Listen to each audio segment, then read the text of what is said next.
Hola, buenas, ¿cómo están? ¿Todo bien? Ojalá que sí. Bueno, hoy vamos a hablar sobre endocarditis infecciosa, un tema sumamente importante que está presente en nuestra formación médica, tanto en la parte de semiología, en la parte de fisiología, vemos también hepato 1, hepato 2.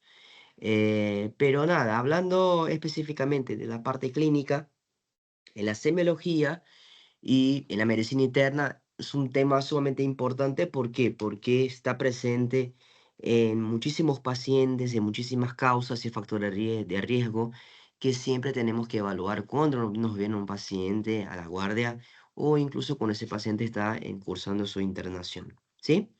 Bien, entonces hoy básicamente vamos a hablar con el enfoque otra vez más en medicina interna, el manejo y el tratamiento sobre todo. Ahí detrás, como siempre, les traje o les traigo siempre una foto de nuestra casa, ¿no? De estudio de la Facultad de Medicina. Ahí al fondo se ve también un poco de la Facultad de Odontología, que es nuestra amiga parcera ahí por detrás. Así que nada. Bien, entonces empecemos. Bueno, cuando nosotros vamos a hablar sobre endocarditis bacteriana infecciosa, nosotros tenemos que pensar precisamente cuál es la definición del concepto, ¿no? De qué es, de qué se trata. Y la definición básicamente está enfocada en el tratamiento, o sea, de que eso, la endocarditis infecciosa, es una infección del endotelio del corazón que puede que tenga incluida ahí una infección valvular o no, ¿no?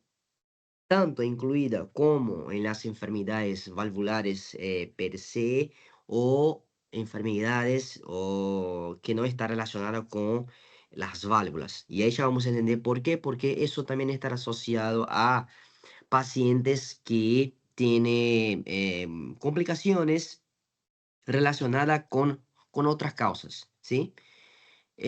Básicamente por el consumo de drogas, ¿sí? O por otras sustancias que son cortopulsantes, que son ahí mecanismo de puerta de entrada.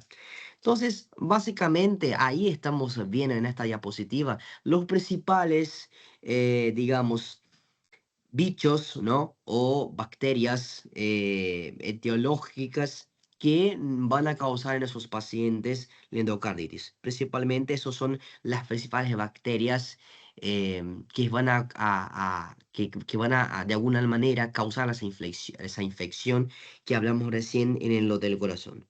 Entonces ahí tenemos los Streptococcus, los Staphylococcus que comandan el 80%, los Enterococos, ¿sí?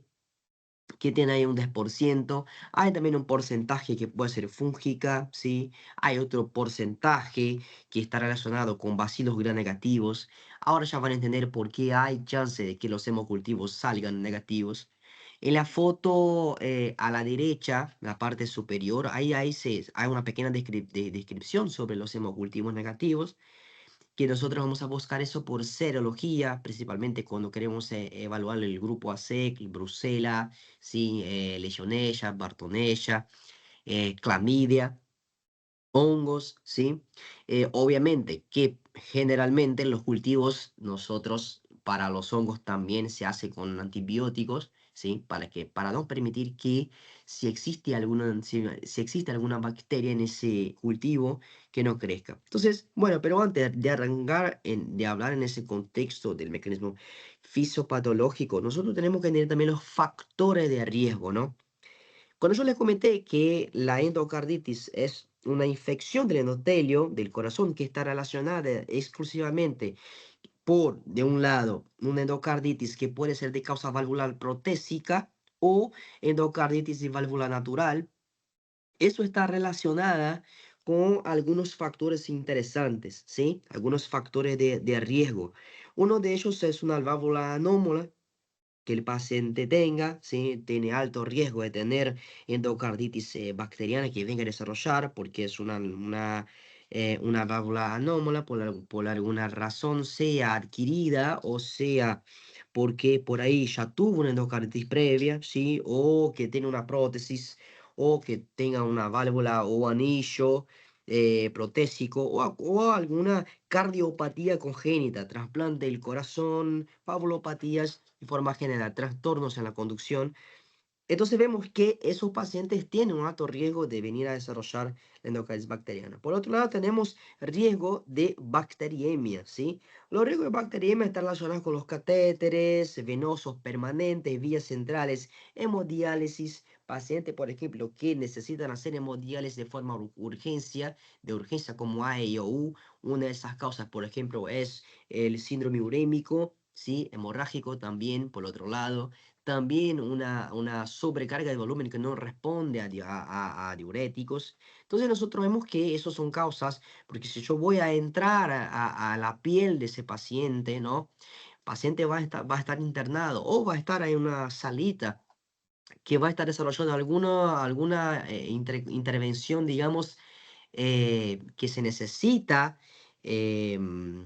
punzar a ese paciente, por supuesto que eso nos lleva a un riesgo infeccioso. Por eso es que por lo general todo eso se hace en forma aséptica y forma cuidadosa, de forma que los médicos, el paciente estén ahí todos asépticos, obviamente, con guantes quirúrgicos, ¿sí? Guantes estériles para que esos factores de riesgo y la probabilidad, y obviamente teniendo en cuenta las principales bacterias, no vengan a desarrollar esa enfermedad. Entonces, el marcapaso es otra causa también, como yo les comenté, el material protésico, cualquier intervención, utilización de drogas intravenosas, ¿sí?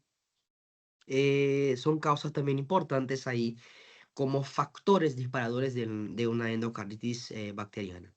Entonces ahí tenemos acá la fisiopatología abajo, acá en las flechitas, que nos va a llenar esa parte, ¿no? Que nos comenta sobre la afectación de la válvula, eso va a causar una agregación plaquetaria y fibrina, porque va a tener una afectación de la válvula o una afectación endotelial. Nosotros sabemos por la tirada de bicho que eso va a desarrollar un perfil protrombótico, ¿sí?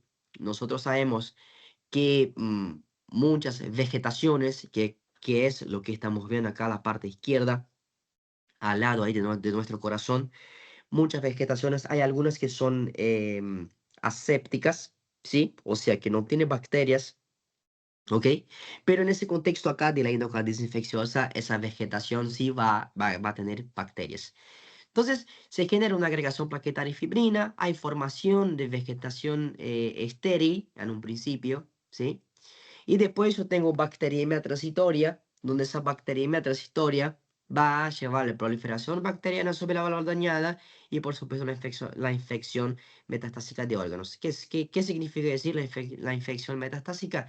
Significa decir que muchos órganos van a ser alcanzados a partir de la infección previa que se pudo llegar, ¿no? Al corazón, a las válvulas principalmente. Como yo les comenté, hay situaciones donde las vegetaciones van a ser estéril, por ejemplo, en algunas enfermedades que sean autoinmunes, por ejemplo, son vegetaciones que no van a tener bacterias. Es un ejemplo que nosotros vemos en distintas enfermedades reumatológicas, ¿sí?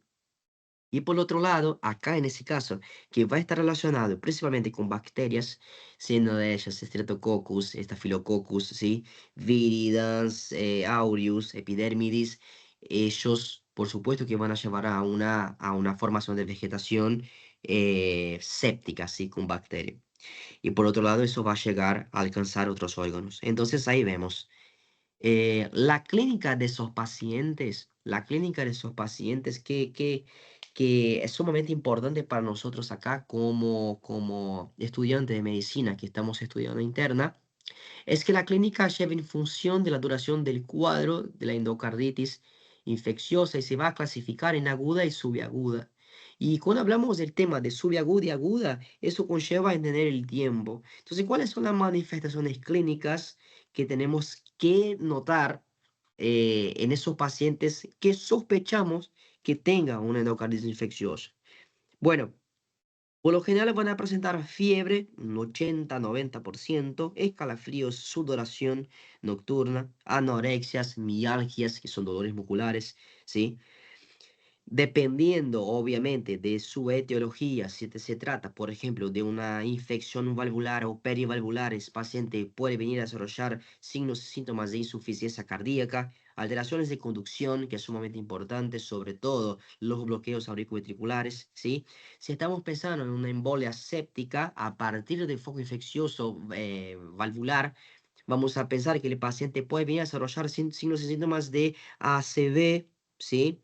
Infartos renales, esplénicos, pulmonares, ¿sí? Artritis séptica, afectación ósea. Y obviamente el paciente va a presentar fenómenos purimunocomplejos, artritis, glomerulonefritis, muchas veces la endocarditis subaguda puede presentarse con síntomas de que nosotros conocemos como la fatiga, la fiebre, la pérdida de peso, la sudoración nocturna, que muchas veces nos llevan a pensar que por ahí el paciente puede tener incluso linfoma, pero no. Son diagnósticos diferenciales que obviamente tenemos que pensar, pero siempre por medio de la anamnesis y de la semiología, nosotros vamos a ver que el enfoque principal va a ser sobre todo en el contexto de la endocarditis infecciosa, ¿sí? Bueno, entonces ahí tenemos soplo cardíaco como algo interesante a notar, ¿sí? Y fenómenos vasculares, las lesiones de Janeway, que es muy característica, que son maculopápulas eritematosas no dolorosas en palmas y plantas, se deben a micro, hay émbolos periféricos, ¿sí?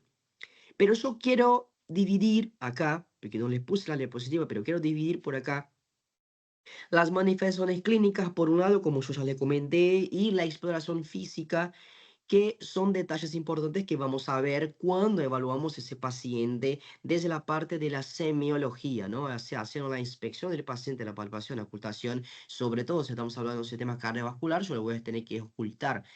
Y a la ocultación nosotros vamos a ver que el paciente puede venir a desarrollar en la exploración física, ¿no? Soplo cardíaco. Un 85% de sus pacientes van a presentar un soplo cardíaco de reciente aparición. O sea, el paciente no tenía un soplo cardíaco previo, ¿sí?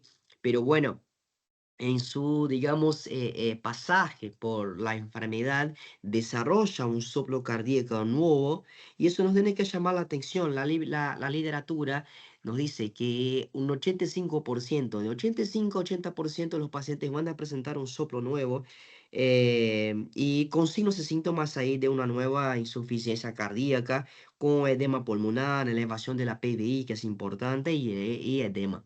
Entonces, esas son cosas que por ahí uno podría pensar, che, y bueno, ¿será que eso no es una insuficiencia cardíaca?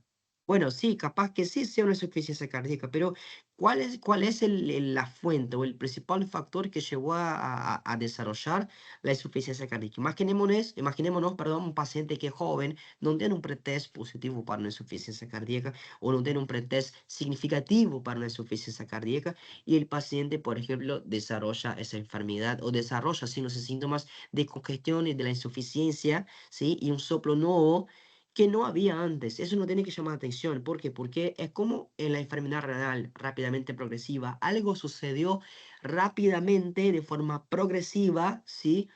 Em, y obvio, agudo, que llevó a ese paciente a desarrollar signos y síntomas de la insuficiencia cardíaca, ¿sí? Entonces, uno de los estudios que nosotros vamos a ver es la cuestión del el ecograma, ¿no? Transtorácico, transesofágico, que es sumamente importante para visualizar y descartar distintas cositas. Bien, entonces, más allá de eso, observar cambios en la piel, ¿sí? Lesiones de Genuen, como yo ya les comenté, que son máculas hemorrágicas sin dolores en las palmas y plantas. Los nódulos de Osler, ¿sí? Que son nódulos dolorosos en las almohadillas de los dedos debido al depósito de inmunocomplejos, porque obviamente esos inmunocomplejos vienen a partir de un componente inmunitario, hipersensibilidad tipo 2 y la hipersensibilidad tipo 3, ¿sí? Son dos hipersensibilidades que una va a mediar la acción del anticuerpo y otra la va a mediar, la 3 va a mediar principalmente la formación de esos inmunocomplejos mediante la actuación del sistema complemento. Eso aumentará aún más la inflamación, ¿sí? Se deposita y se forman los nódulos de Osler. Por otro lado, tenemos hemorragia de Atish en las uñas, ¿sí? En las manos, que ya vamos a ver en las próximas diapositivas. Músculos esquelética por un lado, dolor a palpación en puntos determinados a lo largo de la columna vertebral, ¿sí? Articulaciones rojas, calientes, en donde muestra posiblemente inflamación del sistema musculoesquelético, ¿sí? Déficit neurológico, preocupación por ACV. Siempre, chicos, tenemos que pensar que el ACV ni siempre es proporcionado por un trombo común y corriente que vemos por una FA, por ejemplo, sino también por infecciones, por procesos infecciosos que pueden causar ahí émbolos y alcanzar a nuestro sistema nervioso central, ¿sí? Eso hay que tener en cuenta, ¿ok? Entonces, de forma general, yo ya les comenté un par de cositas. Después los bloqueos cardíacos y arritmias van a estar relacionados, obviamente, con la disfunción eléctrica del corazón, sobre todo la formación ahí de bloqueos auriculoventriculares, ¿sí? La pericarditis y el tamponamiento cardíaco es una complicación de esa enfermedad, ¿ok?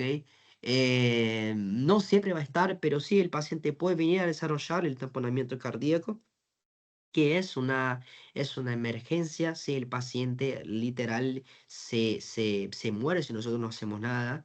Es una emergencia sumamente importante, tirada de Beck. La esplenomegalia también puede ser que esté presente, eso va a depender del nivel de la enfermedad de ese paciente. La glomerulonefritis, yo también les comenté que puede estar. ¿Por qué? Porque a partir de ahí ven los componentes autoinmunes, como yo les dije, la formación de los inmunocomplejos y que el paciente venga a desarrollar hematuria, suficiencia renal aguda, ¿sí? Y bien, otras cosas que van a estar relacionadas en el contexto de esa inflamación en el riñón. Rash, anemia, desórdenes crónicos, que es sumamente importante, que también nos va a decir el tiempo de evolución de esa enfermedad. Bien, entonces ahí tenemos la diferenciación entre una endocarditis aguda, ¿sí? Menor a un mes, y una endocarditis, perdón, subaguda menor a 6 meses. Yo les traje también acá una imagen a la derecha superior del libro de medicina interna, el Gold Cecil, muy, muy bueno, ¿sí? Ahí nos refiere a las petequias y la endocarditis infecciosa, que nos trata justamente de las lesiones, como yo les comenté, de Hanwe, ¿sí? Que vemos en las palmas, en las plantas de los pies, ¿ok? Acá también tenemos la mano, ¿sí?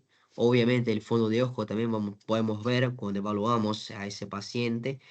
Y la clasificación de la endocarditis aguda y la subaguda se va a diferenciar en la cuestión de la temporalidad y obviamente los principales, digamos, microorganismos que van a actuar frente a esa temporalidad. Por ejemplo, la endocarditis aguda menor a un mes está causada por microorganismos, o al menos se entiende que es más, que está más presente los Staphylococcus aureus resistentes, ¿sí? No precisa de cardiopatía o valvulopatía previa, simplemente desarrollo, y ahí es una cuestión delicada. ¿Por qué delicada digo, no? Porque eso muchas veces está relacionado con los pacientes que tienen alguna enfermedad eh, relacionada con la utilización de drogas intravenosas, ¿sí? Consumo de entorpecentes. Entonces es complicado porque es un tema sumamente delicado. Rápidamente destructiva y mortales, produce ahí embolias sépticas, sí, y complicaciones mecánicas. La endocarditis subaguda, a diferencia de la aguda, está causada más por Streptococcus viridis. Suceden sobre todo sobre las válvulas con patología previa y no suele embolizarse como la endocarditis aguda. Bien. Entonces, ahí tenemos ahora que hablar sobre los estudios diagnósticos, y es sumamente cuando nosotros vamos a entender el contexto de la endocarditis aguda, ¿sí? Y la endocarditis subaguda en el contexto de esa infección, de cómo se da. Los estudios diagnósticos más comúnmente utilizados son el hemocultivo, el electrocardiograma, ¿sí? El eco transtorácico y estrés esofágico, que yo ya les voy a hablar un rato, porque es sumamente importante, y obviamente los criterios de Duke que vamos a ver en las próximas diapositivas. Yo ahí a la derecha les comenté, puse unas fotitos para que vean más o menos cómo se hace en un hemocultivo. Por ahí no sé si ya hicieron alguna vez o si ya vieron. Bueno, ahí ya tienen una idea de cómo se hace el procedimiento, ¿sí?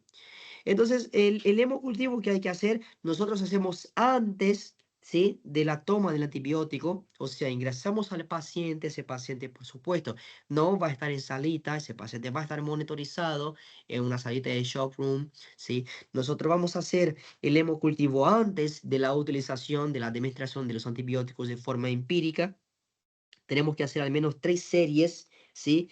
De frascos para cubrir aerobios y anaerobios de distintos lugares.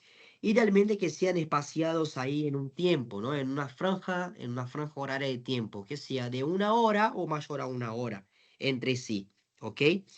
Y obviamente que si ese resultado va a salir ahí, si sale de esos 3 hemocultivos, de los 3 hemocultivos, de las 3 series, 2 salen positivos, eso nos va a decir que el resultado salió positivo para el X microorganismo que vamos a buscar, ¿no? Por supuesto, ¿ok? Lo que sí es que hay que tener en cuenta que se hace eso antes de la utilización del antibiótico y después inmediatamente ya arrancamos con el tratamiento de forma empírica, ¿ok? Que ya vamos a hablar en las próximas diapositivas. El electrocardiograma, nosotros vamos a ver que es algo importante. ¿Por qué? Porque hacemos de forma seriada para evaluar la enfermedad de conducción, porque como yo ya le comenté, eso puede llevar, esa enfermedad puede llevar a que el paciente tenga trastornos en la conducción. Entonces tenemos que evaluar si hay una progresión de la elevación del intervalo PR, ¿sí? Hay que tener preocupación con eso. Entonces vamos haciendo y vamos viendo el electrocardiograma, cómo se comporta frente bueno, al estadio de ser paciente, ¿ok? Después el eco, el eco es sumamente importante y acá yo quiero enfocar tanto en la transtorácica como la transesofágica y decirles cuáles son los mejores. A ver, no hay un método 100%, digamos, bueno, 100% que va a decir, che, eso es, bueno, es eso y listo, no hace falta hacer nada más. No es así. Con nosotros en medicina, medicina es un gris, no es un blanco y no es un negro, es un gris. Pero acá en ese contexto, la transtorácica, la transtorácica no tiene tanta sensibilidad, ¿ok? Quiero que vayan de esa clase sabiendo eso, o sea, que la ecografía transtorácica, ella no tiene tanta sensibilidad, ¿ok? Pero ella se hace en todos los pacientes. En todos los pacientes yo tengo que hacer una ecografía transtorácica, en todos. Pero ¿cuándo yo voy a realizar una ecografía transesofágica? Cuando, por ejemplo, yo tenga una ecografía transtorácica que no sea diagnóstica, ¿sí? Que no se puede diagnosticar, que sea negativo, pero que exista sospecha elevada y que tenga obviamente una sospecha o presencia de complicaciones, como por ejemplo un bloqueo auriculoventricular, donde yo no pueda utilizar ahí en ese caso la ecografía transtorácica. ¿Entendés? Entonces yo prefiero en esa situación utilizar la transesofágica, ¿sí? La transesofágica. Primero porque tiene mejor sensibilidad. Yo voy a tener mejor sensibilidad inclusive en un paciente que tenga una endocarditis sobre válvula protésica, ¿sí? O que tenga una endocarditis de válvula natural, que no está relacionada con procesos quirúrgicos o con enfermedades previas de su válvula, porque la válvula es natural, no se hizo ningún cambio, ¿sí? O incluso si forma, por ejemplo, si el paciente tiene formación de abscesos a nivel intravalvular, ¿sí? La transesofágica, esa sigue siendo la mejor porque tiene mejor sensibilidad, tiene sensibilidad más del 90%, ¿sí? Por ejemplo, el absceso tiene de 76 a 100% de sensibilidad. Entonces es un método sumamente bueno, costoso, ¿ok? Pero yo lo voy a hacer cuando la transtorácica no sea suficiente. Sepan eso, cuando no sea suficiente, ¿ok? Cuando tenga criterios de que la transtorácica no me sirvió, no me brindó información suficiente, ahí sí yo utilizo una transesofágica, ¿ok? Y después, obviamente, laboratorio. Hemograma, sí, vamos a ver anemia de trastornos crónicos, leucocitosis, ionograma, función renal de sus pacientes, porque puede venir a desarrollar glomerulonefritis, análisis de orina, hematuria, proteinuria, PCR, que sí, que son ahí, en ese caso, indicadores de inflamación aguda, la eritrosedimentación, y el factor reumatoideo, porque también esos pacientes obviamente que puede venir a desarrollar alguna enfermedad reumatológica. ¿Ok? Bien, perfecto, genial. Con eso me quedo tranquilo. Bueno, los criterios de DUP, ahí nosotros ahora vamos a la parte del diagnóstico de hecho. ¿Por qué? Porque para que se haga el diagnóstico de la endocarditis infecciosa, solamente digamos, el estudio microbiológico por medio del hemocultivo o el electrocardiograma o incluso la eco no va a ser suficiente. Yo tengo que tener manifestaciones clínicas, ¿sí? Por un lado, y obviamente los estudios analíticos, ¿ok? Quiero que tengan eso en cuenta también. Entonces, ¿cómo hacemos? La definición para esos criterios de Dux modificados, nosotros hacemos la conclusión a partir de dos mayores o un mayor más 3 menores o 5 menores, ¿sí? En el caso de que el paciente sea posible, yo voy a tener, por ejemplo, un mayor más su menor, ¿sí? O 3 menores. Bien, bueno, entonces, ¿cuáles van a ser ahí, Melqui, los criterios mayores y los criterios menores? Y ahí yo les dejé bastante prolijo para que nunca más se olviden. Criterios mayores, hemocultivos, 2 en 3, positivos, como yo les comenté, para bacterias compatibles. Evidencia de afectación endocárdica por un ecocardiograma, como yo ya les comenté, el transtorácico, el transesofágico, la visualización de vegetación, de absceso, de necesidad de válvula protésica, ¿sí? Y obviamente también la nueva regurgitación valvular.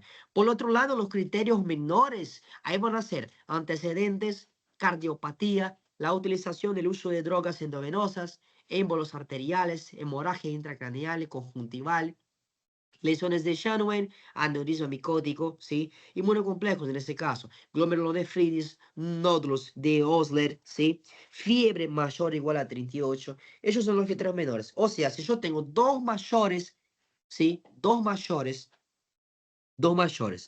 con 3 menores, yo ya hago el diagnóstico. Perfecto. No, no se olvide de eso. Definitivo va a ser dos mayores o un mayor más 3 menores o 5 menores. ¿Sí? Dos mayores, 3 menores, diagnóstico.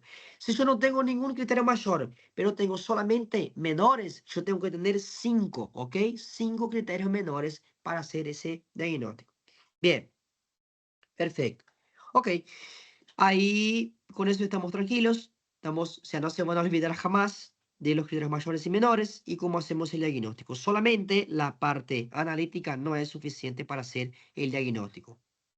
Bien, vamos al tratamiento. El tratamiento, chicos, es sumamente importante porque hay cosas acá en esa bibliografía que nosotros tenemos que entender que es un contexto general y por otro lado tenemos que entender que cada hospital, cada unidad hospitalaria tiene su forma de, eh, digamos, eh, administrar una medicación o utilizar un determinado antibiótico frente a determinadas, digamos, sospechas o microorganismos específicos del lugar, ¿sí? Entonces, bueno, ante todo, el tratamiento empírico, en ese caso, va a depender de, primero, eh, perdón, el tipo de la endocarditis, que sea valvular o no valvular, ¿sí? Porque, por ejemplo, si es endocarditis sobre la válvula protésica, que es la EVP, como ustedes pueden ver, eso va a estar relacionado con procesos quirúrgicos. El paciente se operó porque va a hacer un cambio en la prótesis. No solamente un cambio, pero también puede hacer una valvuloplastía, ¿ok? Entonces, bueno, va a ser un proceso quirúrgico.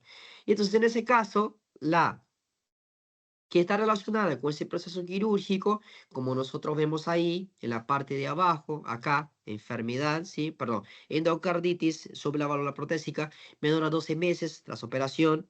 Ahí nosotros tenemos que utilizar banco, ¿sí? Más eh, ceftriaxona, ¿sí? Más gentamicina, ¿ok? No se olviden de eso, ¿está bien? Vancomicina más ceftriaxona, ¿sí? Que no, en este caso va a ser una cefalosporina de tercera generación y gentamicina, que es una tetraciclina. Por otro lado, si nosotros tenemos una endocarditis valvular natural, ¿sí? Que está relacionado con la utilización de drogas intravenosas o no, o tenemos una endocarditis de válvula protésica mayor a 12 meses tras operación, el paciente utiliza ahí vancomicina, ¿sí? Más ceftriaxona también, ¿ok? Eso es básicamente el tratamiento empírico. Va a depender de la situación, si se trata de una válvula nativa o protésica tardía, o si la válvula protésica temprana, o si se hizo algún proceso quirúrgico, o si incluso la enfermedad de la endocarditis no está relacionada con la válvula protésica, sino con la válvula natural. Bien, entonces yo voy a tratar de cubrir las principales bacterias. Vancomicina y ceftriaxona son ahí fármacos sumamente importantes que cubren bacterias gram positivas por un lado, y ceftriaxona cubre ahí ya a partir de la parte intrahospitalaria, incluso pseudomonas. Bien. Bien, perfecto. Después, si se trata de cubrir el patógeno aislado, o obviamente que eso va a ser después que salió el cultivo, ¿sí? Acuérdense que si yo puedo, como yo les comenté, hacer el hemocultivo antes de la administración de los antibióticos, perfecto, porque yo voy a aislar el principal, digamos, bichito, la principal bacteria que yo quiero matar. Entonces, después de eso, que sale el resultado positivo, no sé, ponele, es para Streptococcus, ¿sí? Viridas, perfecto. Ahora sí, yo sé qué bacteria es y ahí yo ahora voy a actuar con X fármaco, ¿ok? Si salió positivo, por ejemplo, para Streptococcus, nosotros tenemos la penicilina, la ampicilina y la cefotaxima, ¿sí? Si se trata de una endocarditis valvular protésica, tenemos que considerar la utilización de la gentamicina, ¿sí? Y también hacer ahí la interconsulta enfocada con las infecciones, las enfermedades de infecciones infecciosas, ¿ok? De enfermedades infecciosas, ¿ok? Eso es importante también. Entonces tengan en cuenta que muchas veces, eh, no siempre solamente la penicilina va a ser, la gentamicina, la penicilina va a ser el mejor, digamos, combito. Por ahí a veces se tiene que usar la ampicilina, como yo les comenté, la ampicilina, la penicilina, la cefotaxima también se utiliza mucho, ¿sí? Pero al menos en el libro actual, donde vemos las últimas actualizaciones, vemos que la penicilina y la ampicilina o la cefotaxima tiene ahí una respuesta más impactante, sobre todo en el víridos, ¿ok? Después, en el Staphylococcus tenemos ahí los aureus, ¿sí? Y ahí dividimos las aguas. A partir de que estamos frente a un Staphylococcus aureus meticilino resistente o meticilino sensible. Si estamos frente a un meticilino resistente, le tenemos que dar vancomicina o dapto. Si es meticilino sensible, tenemos muchas opciones. Cefalocina, que es una cefalosporina de primera generación, ¿sí? Vancomicina, ¿ok? También se puede utilizar. Bien, para los pacientes que por ahí tengan alguna alergia a penicilina, se puede considerar la desensibilización, pero también podemos utilizar la rifamicina, la gentamicina, ¿ok? O también utilización de algunos otros macrólidos, ¿sí? Obviamente que si yo tengo un paciente que tiene alergia a beta-lactámicos, yo de uno no voy a dar chabanco. Puede empezar a ver con macro, ¿sí? Un macrólido y ahí después evaluar la posibilidad de si yo no responde, bueno, si el paciente no responde, paso a vancomicina, ¿ok? Tengan en cuenta que es importante. Y después ahí tenemos para los enterococcus, como la ampicilina, ¿sí? Y ceftriaxona, que es también importante, lo puedo dar juntos, ¿sí?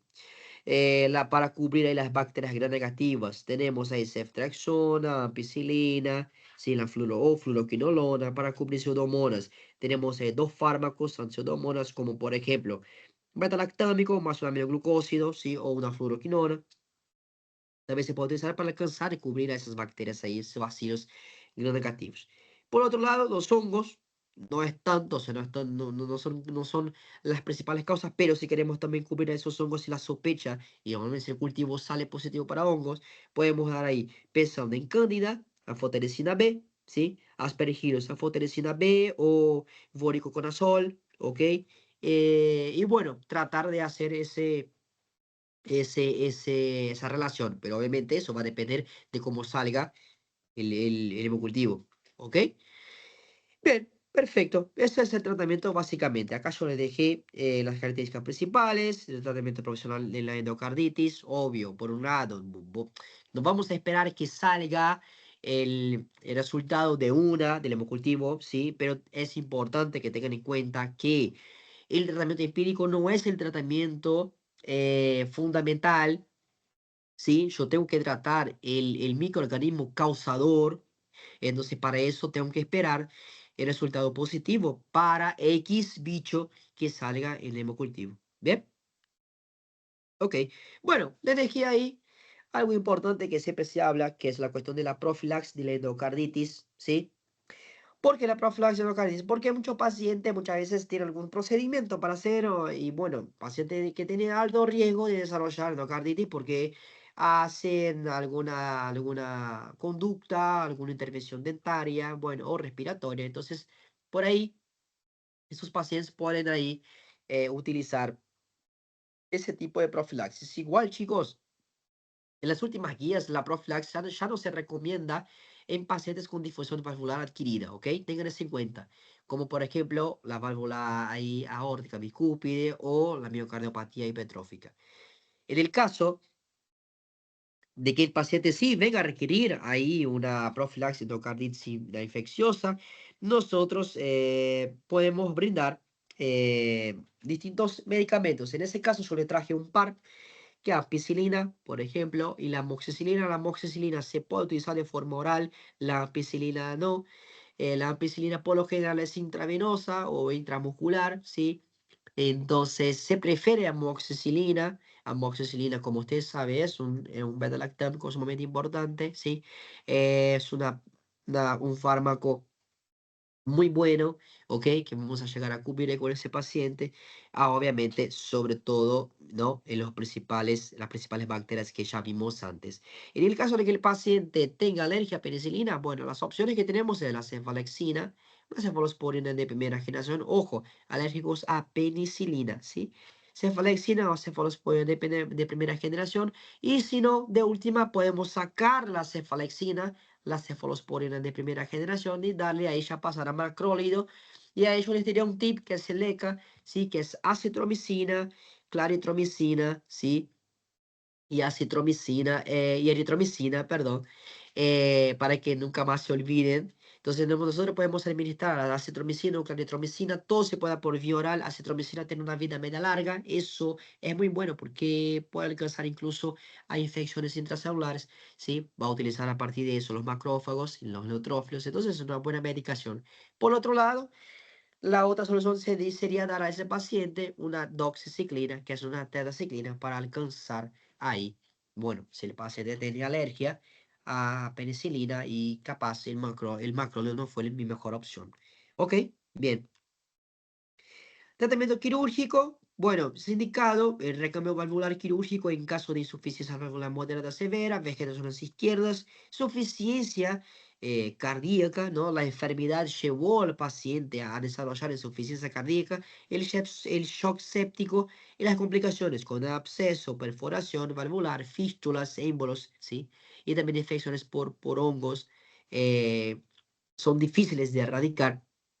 Entonces, muchas veces el paciente va a tener que hacer ahí un rescambio valvular. Yo acá a la derecha le dejé una pequeña imagen sobre un proceso quirúrgico, ¿no? Un manejo quirúrgico que saqué de uno de los papers que estaba leyendo. Así que, nada, hay en varias etapas y hay un rescambio valvular que está, a mí me parece increíble, ¿sí? Bueno, y este por último es nuestra bibliografía que le saqué del libro de Gold Cecil, ¿sí? Es un libro increíble. Si tienen alguna duda, yo espero que tengan quedado claro la información que quise le brindarle el manejo. Si tiene alguna duda, por favor, pongan ahí en el comentario y nos vemos en la próxima clase. Chicos, muchísimas gracias por acompañarme. Cualquier cosa, cualquier crítica y duda, escríbame en el comentario que estoy leyendo siempre. Hasta luego.